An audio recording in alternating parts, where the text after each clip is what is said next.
forward to as well. Let's see here. In other Invicta news, let's see here, getting my Twitter here. Loma Lobukmi has signed with the UFC. It was kind of interesting because she was a strawweight when she came into Invicta. She's the first Thai to ever to be signed to the UFC, which is amazing. She is going to Singapore to face Alexandra Albu, who is currently 2-1 right now. Intriguing fight. Loma is very deceptive. Again, we go back to the wrestling part. Her wrestling's really, really good. You'd figure that for a Thai, her striking, her Muay Thai would be great, but her wrestling, I think, is just so on par. It's just amazing to be able to see that. So yeah, to be able to see Loma up there as well. I mean, it'll be interesting because, like I said, she's a little bit small, but just the way that she fights, I think she grew a huge fan base pretty much when she made her Invicta debut. That's great. What I'm so excited about is how it's expanding. They have the new PI that they've just built in Shanghai. Is that right? Mm-hmm. Yeah. So that's exciting to have a base, for the sport overseas, expanding that region. We've got Wiley Zhang that's just become the strawweight champion. And we have all these other girls coming from these other countries that are the first of their kind. I just think it's an exciting time. It's like, really growing into the apex of the sport. And it's exciting because, you train hard and you want to fight the best. You want to have a journey with your career where you're like, yeah, I really fought the best folks from all over the world. And it's really awesome to see all these girls coming out of the woodwork, whether it be from, China, Thailand, etc. I think that's really exciting. It shows where we're at. Yeah, I mean, it's crazy. We have one championship. We got Ryzen. Now the UFC is starting to invade that market a little bit more. We got Deep Jewels, which always has all female cards, which is great. It's just amazing. And then we see some of these other upstarts that are kind of going on as well. I mean, the Asian scene seems to be really jam packed, full of opportunities for fighters, especially the female end of things. I mean, I believe one of the promotions I thought I was reading that is going to have a minimum weight tournament, which is basically 100 pounds. Wow. Yeah, they're gonna have a 100-pound tournament, and the winner is going to be facing somebody, I think Inoshi, for that initial minimum weight championship too. So it'll be interesting to see kind of where that goes. I mean, there's a lot of gals out of Thailand that are that small, mm-hmm. and it'll be interesting to see if we could get a minimum weight series going. But with that in mind, we'll get to our last topic here, and that's the idea of the atom weights. I mean, a lot of people when Loma was signed to the UFC were kind of amazed that that she was signed because she was such a small person. So people started speculating that they're going to try to do an atom weight thing. And I'm trying to think of who it was that asked me that on Twitter. I'll get to that in a second. About the 105 division and what the possibility is. And I think there is a huge possibility. Invicta has done a great job to kind of build up the atom weight. Atom weight is their kind of marquee division. It's the only division that no other major promotion has besides Deep Jewels. And just to see all that talent, and Ryzen, I should also mention Ryzen, but that they always fight at like 108, 110, so it's like it's crazy and atomish weight. Yeah. It irritates us because when it comes to trying to rank people and all that as well, you can't rank them as 105 because they've not fought at 105. They fought at 110, so you have to go up to 115. Yeah. Mm-hmm. It goes back to my things at the end of the year. Whenever I do my stats at the end of the year, I can't put 108 as 105. I always do it up to 115 because that technically is a strawweight fight. Right. But with that in mind, there's crazy talent over at Ryzen as well. I mean, Ayaka, obviously is champion over at Ryzen right now. Seohee Ham, who's the Road FC champion. She's now in Ryzen, and I think hopefully if Seo gets past her next fight, her versus Ayaka will probably be the biggest atomweight fight we've had. Their rematch will probably be the biggest atomweight fight we've had. So it'll be interesting to see the lace. But I mean, there's a bunch of talent. We just mentioned Ashley Cummings and Janu Frey. That's going to happen too. So, I mean, it's great to be able to see that evolution. What's your kind of thoughts on that? You know, I've been saying for years, I think there should be an atomweight division. That's not my division. I fight at strawweight, but I just think that there's a lot of talent there, like you're saying, with the Jinu Freys out there, and these other girls that are fighting up, you know, just like when the 135 came along, you had smaller girls like Liz Carmouche and Jessica I having to take on 135ers. Finally, they put the flyweights in years later, and it's made a huge difference for, you know, the type of fights and the dynamics that we see. So it's the same thing. I think we've got some strawweights that aren't really strawweights and could be putting on better performances and better dynamic fights if they're fighting within their weight class. So I'm looking forward to that. And again, it's more eyes. I feel like as a female in the sport, we're still trying to build. Like, we're here, but I feel like we're still trying to establish something. Yeah, and shout out to Deadbeat MMA for that question. And really, to tell you the truth, I mean, you know, a lot of people say that they don't have knockout power. They're not knockout artists. They can't do. If you haven't seen Seohee Ham fight, then, you know, I highly recommend you do, because she has knockout power. She knocked out Jinu Frey, which was that was jaw dropping. We were not expecting that to happen.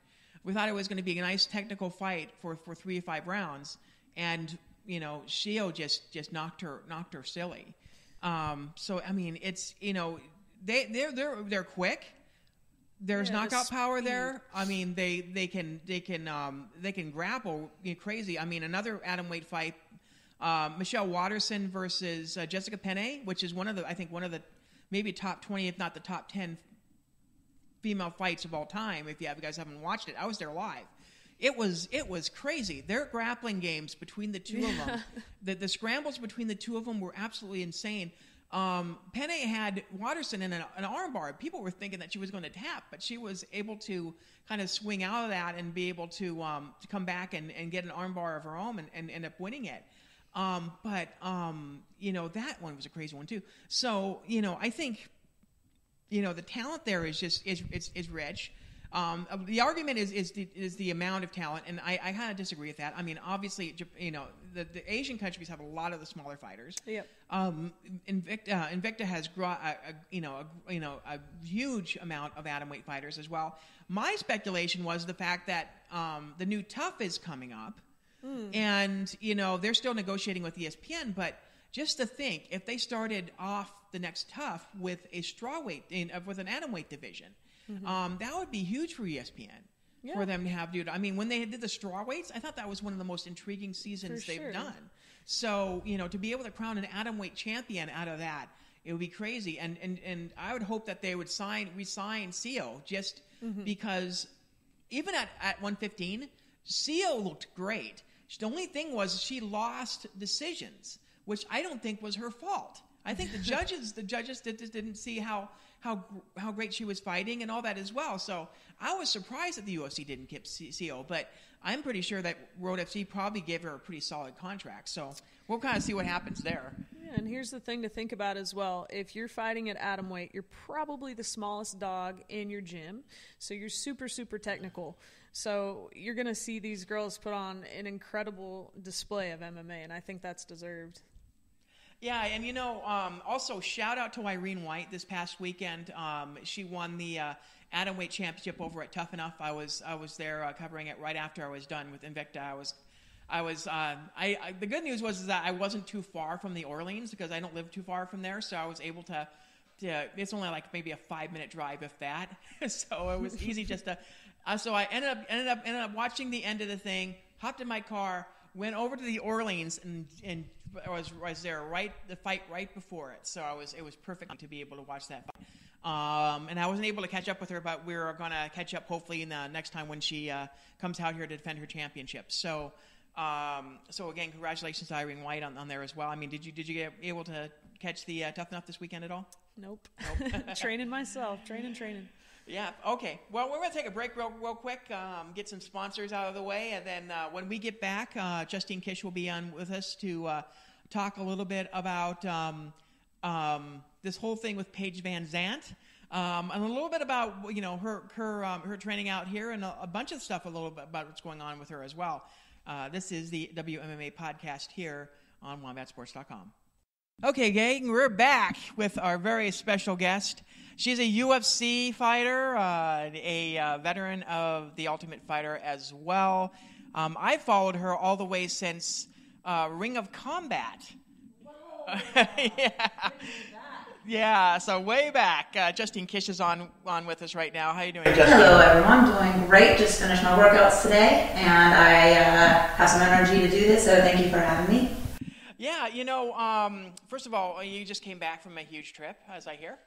I was in North Carolina seeing my family, so I mean it's not very big as far as it was big the fact that I haven't seen my family for a long time, so trying to catch up with everyone in my hometown. It's like I'm not really too known in a lot of places, but in Cramerton, North Carolina, I'm very known. So lots of people pulling me in different directions. I want to get my workouts in. I want to see my family. I want to spend time with my mom, my dog.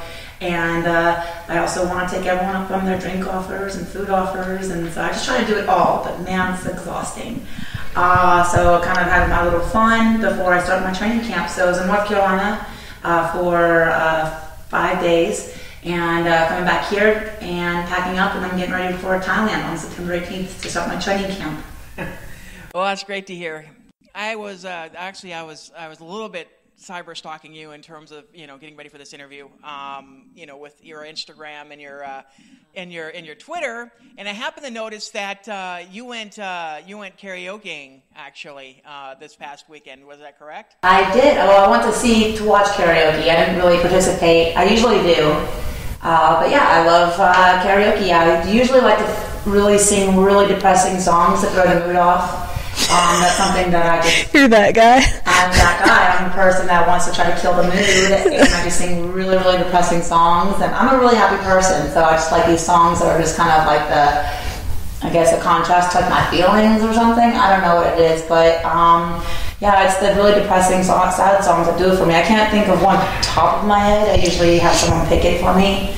But yeah, that's my fun whenever I have the opportunity to do that. So I do love karaoke, and I haven't had a chance to do it here in Vegas, and I would like to do it before I leave. Yeah, we're going to have to figure that out. I mean, we only have two really talented singers in the room with you right now, too, and one of us two has actually put out an album. So who could that be? Who did that? Yeah, did you really? Yeah, a couple of them actually. Oh, yeah. I'm a horrible singer. I can't sing. I didn't even know you knew that about me. I should have known you knew that, but yeah. Will you sing us a song? No. Maybe later. Yeah, maybe later. If we can do some karaoke at some point, before you leave or something like that, maybe we'll all go out. Now here's this whole thing with you and Paige VanZandt. Kind of give us kind of a spiel about what's been going on between the two of you. The whole thing really kind of came up in an odd fashion, but I was talking to my friend Sarah Moretz. She just fought in Abu Dhabi. Oh yeah, congratulations to her, right? Yes, Sarah! I was just chatting with her. She's like, "Hey, right now we're just discussing venues and like where I could potentially be fighting for my 5th UFC fight." And all I could see was like Paige VanZandt all over the news. I'm like, why is she all over the news talking? I mean, I will give her props. I think it's awesome that she is kind of speaking on behalf of the ladies, and she's using her platform saying we should all get paid more. That's pretty neat of her.